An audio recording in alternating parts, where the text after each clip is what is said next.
आदिपराशक्ती या चॅनलमध्ये तुमचं स्वागत आहे. मी आरती तुमचं स्वागत करते आणि हे रीडिंग तुमचं पुढचे 24 आवर्सचे रीडिंग आहे आणि हे टाईमलेस आहे. जेव्हा पण तुम्ही या रीडिंगवर पोहोचाल काही ना काही तुमच्यासाठी मेसेज नक्की असणार आहे. प्लीज लाईक, शेअर, कमेंट आणि सबस्क्राईब करायला विसरू नका. चला तर सुरूया आजचं रीडिंग. हे दिव्य शक्ती, हे दैवी शक्ती, या टॅरो कार्ड्सला शुद्ध आणि सक्रिय कर. फक्त सत्य, स्पष्टता आणि योग्य मार्गदर्शन मिळू दे.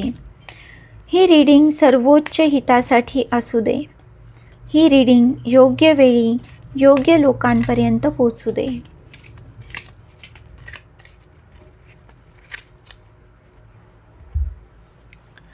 चला तर बघूया स्वामी आपल्याला परमिशन देत आहेत का. स्वामी, आज मार्गदर्शन घेणे योग्य आहे का?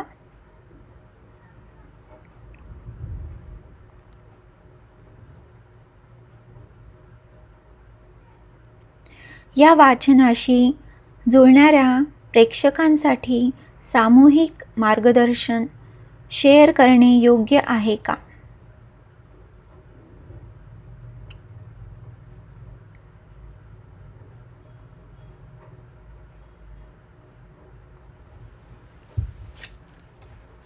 ओके, परमिशन मिळाली आहे. चला तर बघूया तुमच्यासाठी काय सल्ला येतो आहे.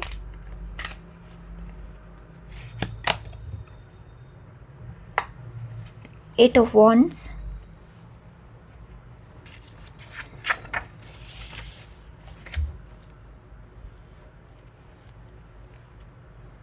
आधी आपण अजून मेसेज घेऊया पेंडुलमचे. कोणत्या क्षेत्रामध्ये आज लक्ष देण्याची गरज आहे? कोणत्या क्षेत्रामध्ये आज लक्ष देण्याची गरज आहे? सॉरी, मेंटल,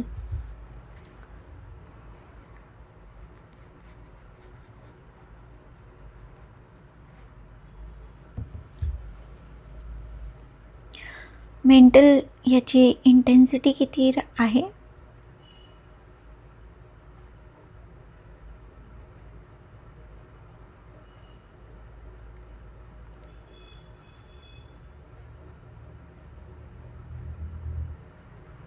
45% आहे.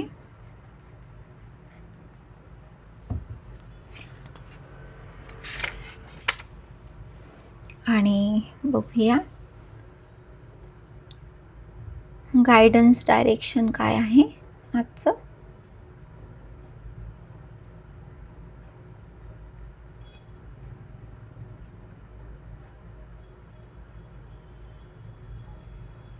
करेज आणि साहस.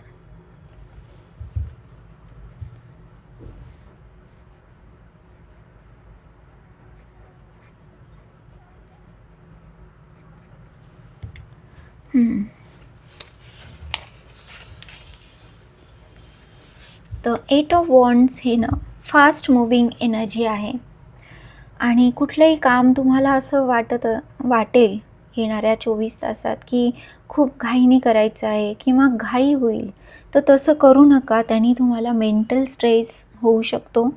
हा 45% आहे. हा खूप नाही आहे, पण तरीही त्रासदायक नक्कीच होऊ शकतो. कारण 45 म्हणजे पण अगदी म्हणजे 50%ला थोडंसंच कमी. तर हिमतीने पुढे जायचं आहे, साहस करायचं आहे. असं नाही की तुम्हाला जे करायचं आहे ते करायचंच नाही.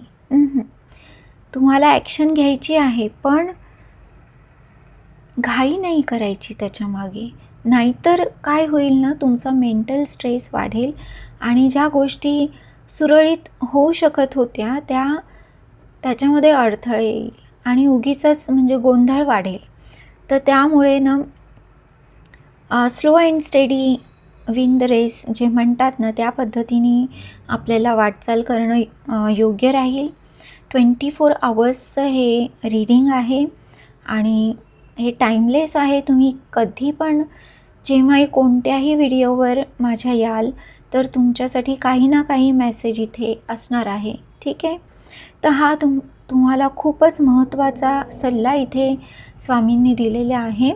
आणि प्लीज लाईक, शेअर, कमेंट आणि सबस्क्राईब करायला विसरू नका.